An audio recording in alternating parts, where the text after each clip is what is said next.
Do you remember what life was like when you were 15? If you're in my age group, Avril Lavigne was probably involved. When I was 15, I started experiencing symptoms that some of you may be familiar with. There was a lot of crying and hopelessness, feeling like I couldn't face tomorrow. My grades started plummeting, and things that I really loved and was really good at stopped mattering. I couldn't get out of bed, much less keep up with my friends. I felt like everything I was doing with one of those weighted shirts from Dragon Ball. Everything seemed so comparatively easy for everyone else. And some of you might be thinking, yeah, you were a teenager. And the fun thing is, I agree with you.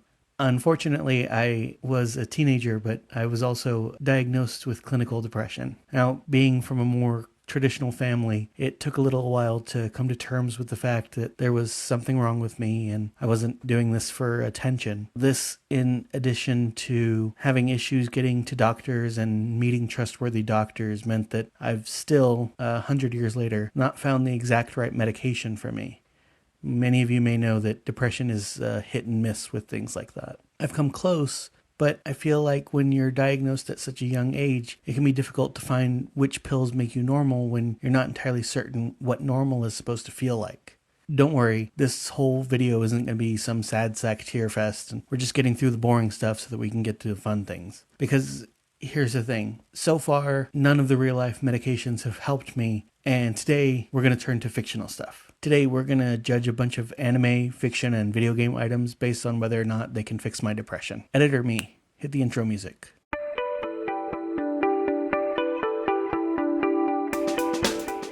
So before we grab a bunch of random heal kits and call it a day, we unfortunately have to identify what we're healing, because you can't just cast Remove Curse at a poison like some kind of goddamn Neanderthal. So let's get out our tricorders and respective things that go ding and find out what science has figured out about depression, other than it makes me think Simple Plan is a good choice of music. I say that like I'm just a kid isn't on my playlist as we speak. Anyway, according to scientists at Harvard and backed up by the Mayo Clinic, which are the two main sources of research I used for this part of the video, depression is caused by laziness. Sorry, that's my dad. According to actual doctors, depression has an immense number of factors, which are genetic, experiential, and miscellaneous. Two people can have the exact same experience, and one of them goes on to develop depression, while the other one, I don't know, becomes a dentist or whatever non-depressed people do. However, application of antidepressants have taught us that we don't fully have to understand how something breaks in order to fix it. The most effective antidepressants promote neurogenesis, the growth of new neurons and neural pathways, which generally takes weeks. So we're looking for a specific kind of spell, item, tincture, or technique which can cause growth of new neurons and strengthen neural pathways. Oh, and here's where I have to talk about a rule that I made up in my own dumbass game. So a lot of healing items are good for curing poisons, but I'm really reluctant to call depression a poison because we often think of poisons as things that are foreign and introduced to the body, whereas depression is an illness or a disease, an abnormality existing in the body. I tried to look up the difference between an illness and a disease, and it made little birdies appear above my head, so I couldn't follow that. All this to say that I'm not just going to call up a white mage to cast Isuna on me and call it a day. Having said that, let's get started. First up, the original. Now, listen, if food could get me out of this mess, it would have done it by now. You had your chance, entire roast chicken I found hidden in the walls. Do the real first one.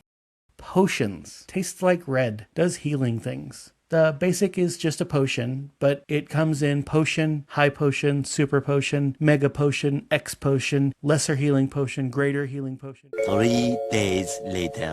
Endless healing potion, abyssal healing potion, and it goes on and on. They heal a minimum of 20 hit points, anywhere up to 1,000,000, depending on the game you're playing. They can be drunk or they can be thrown on you, and both are equally effective, but they notably don't cure status conditions in their base form. Potions are the basic healing tincture, and as such, they're thought to just clear surface wounds and bring you back to full health, but they don't bring you above your potential maximum. That means if you have something that is restraining your full HP, like a curse or a disease, potions usually won't break that limit. You'd have to get a specialized potion, which would be made by an alchemist or a soothsayer, and where do you find one of those these days? So, unfortunately, a regular potion will not cure my depression. Moving on. Bacta, the gooey stuff they put Luke in and he had to squirm around in a diaper. The stuff that looks like it tastes like lukewarm Pocari Sweat, which, if you've never had it, is like flavorless, sugarless Gatorade. Imagine it. Before we go any further, I have to make a quick disclaimer, and please know that I say this as a massive Star Wars fan. Ready? Here we go.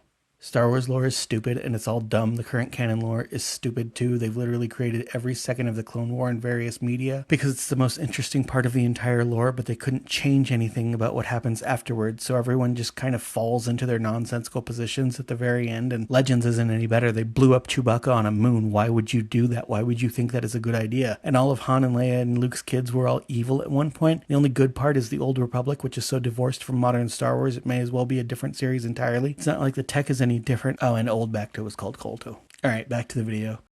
Bacta is the standard healing salve used in Star Wars media. It can be applied in all kinds of ways. It rubs on you like a gel. It can be put on you as a patch, like those icy hot things your parents always use. It can be thrown as a healing balm, which is possibly the coolest idea I've ever heard. It can be sprayed on you like you're a Pokemon, or you can wear it like a jacuzzi suit if you're really itching to humiliate John Boyega. How Bacta works is really easy to explain and understand. It just accelerates your body's natural healing, grounding it pretty strongly in the science part of science fiction. However, there are some strange limitations that it has, which makes it a little more difficult to talk about. For example, in Legends, it apparently wouldn't heal Oleg Keldroma during the siege of Empress Teta, and I really can't find anything that especially happened to him, but this implies that there was an extent of healing that it couldn't do. If the body is too damaged, it can't trigger healing as it should. It might also have psychosomatic limitations, which means it definitely couldn't help someone who's feeling extremely hopeless about a situation, similar to how you can actually die of a heartbreak. Takotsubo cardiomyopathy isn't just a dramatically unsatisfying way to kill off a character, it's an actual thing. Anyway, it can, however, keep someone in stasis for something like 200 years. Bacta, not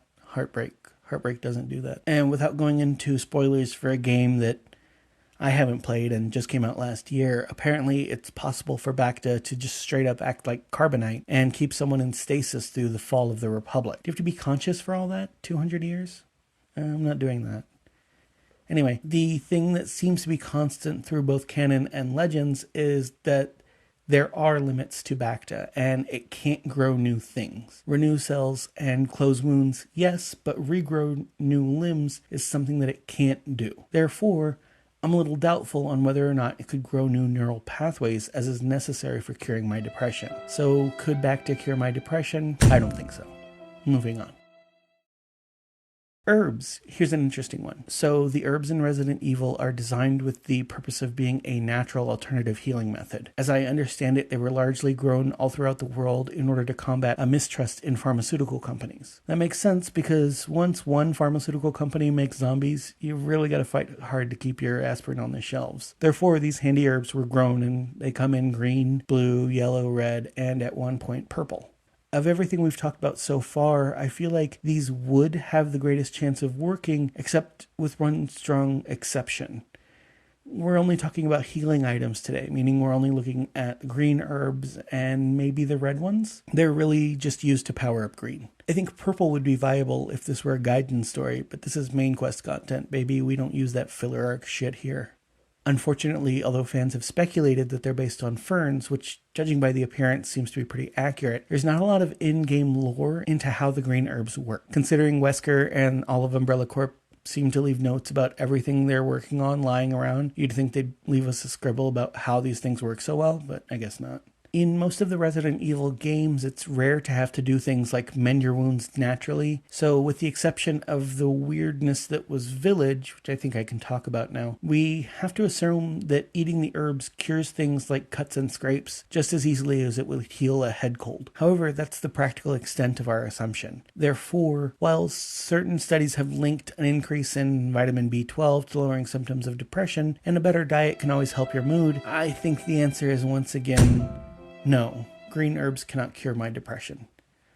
Although they should probably replace the Monster Energy drinks I've been drinking to help finish this vid. Those cannot be helping. Next up, Fallout. Oh no, I'm not falling for that again. Moving on. Okay, this is much better.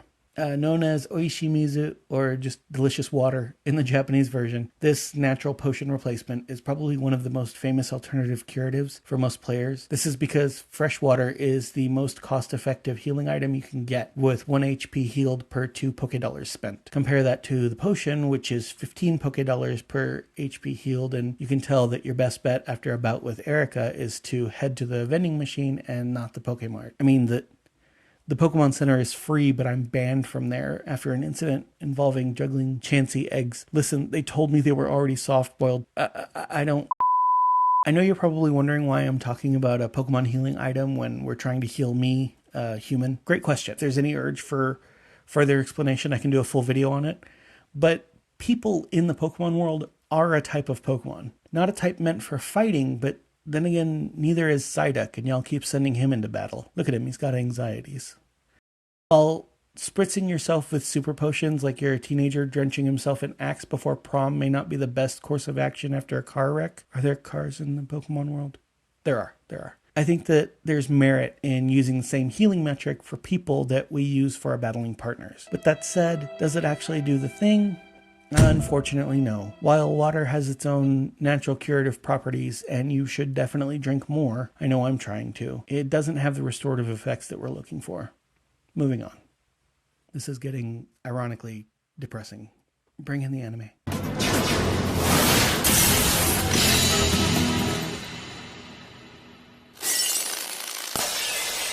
Here we go. Now we're getting to things I probably have to explain.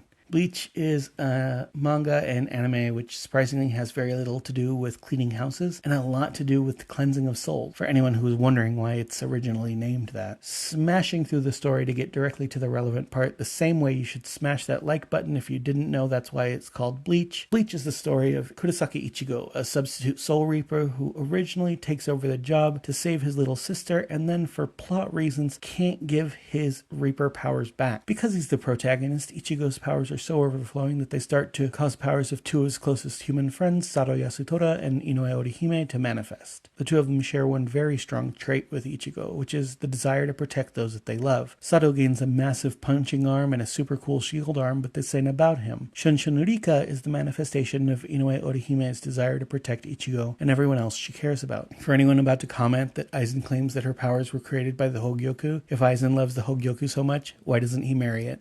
You should marry it too. And you should still comment because I need the engagement for the algorithm. Come on, y'all. Drop me some comments. Now, that is where Shunshinurika came from. The more important question is, what does it do and why did I spend a minute talking about it?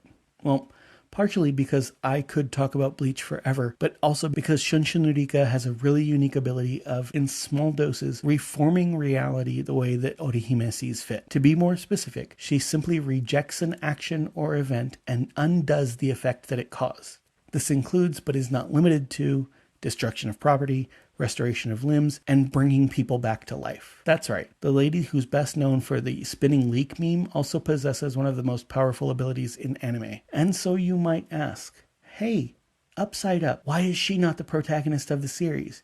Surely there's nothing Ichigo can do that's more powerful than that. And you're kind of right. Unfortunately, it's a shonen anime, and Ichigo is more powerful simply because Shunshinurika isn't a battle technique. It takes time to use and depends entirely on Orihime's willpower. Unfortunately, because she's still struck by damsel in distress syndrome, she can't do anything when she doesn't feel like she can't do anything. Nevertheless, we're not trying to fix all of modern fiction today, we're just trying to fix my depression. Could Shunshinurika cure my depression? Yes. The ability to completely reject the existence of my depression could probably fix it. We found one. Let's see what other anime or manga we can whip up a cure from. So, as possibly the biggest Dragon Ball fan you'll ever meet, but like in a sane way, I want to say first that the Senzu are misused by the Z-Fighters. They're very clearly meditation tools. For those of you who are unfamiliar, you can think of them like Lembas in a way.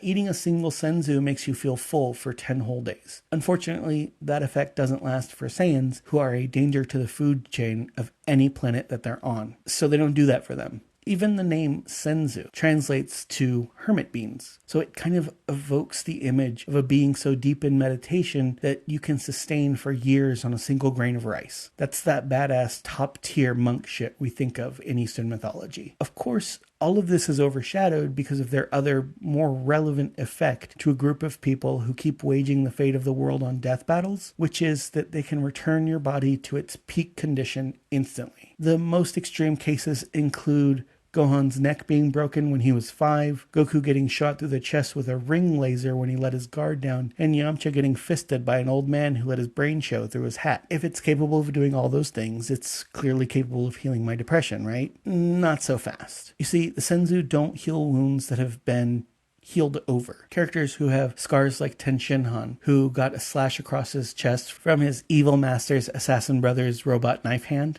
God, I love this series. Retained those scars after consuming the senzu because those wounds had already healed over. And I think this might be dependent on whether or not depression is part of my body's base state, which I personally choose to believe it's not. I don't have an origin point or anything for it, but considering that the factors are both genetic and situational, I think there's something preventable as part of the depression, which means there could be a way to end the condition. So could senzu cure my depression? Probably.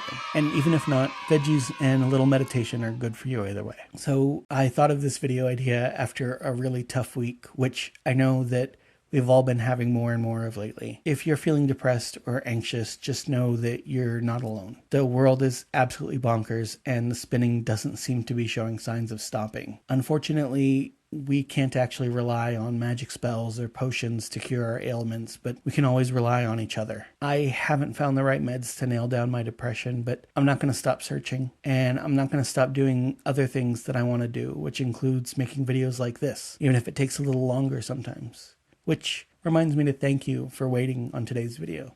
I try to get them out every 2 weeks. This one took an extra little bit. I hope watching them is something you enjoy doing. And most of all, I hope you enjoyed spending a little time together. And thank you once again for falling upside up with me. It's the best way to fall down.